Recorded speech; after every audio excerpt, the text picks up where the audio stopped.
স্বৈরাচারের পরিচয়টা একটু শুইনা যান, বুবু জানের আমল নামায় দিব একটু টান।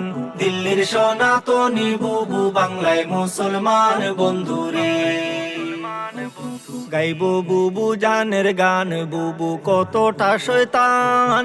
শোনার পরে বুঝবেন বুবু কেমন বেঈমান, অভিনয়ে ছিল ডাইনি শয়তানের শয়তান বন্ধুরে।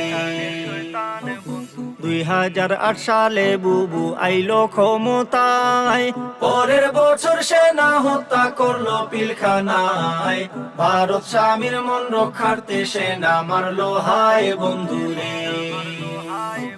প্রতিশোধার খুনের নেশায় থাকতো বুবুর মন, ক্রিমিনাল সাজাইতো আরে কথা বলতো যেজন, ক্ষমতার টাকার লোভে করতো নানান পণ বন্ধুরে।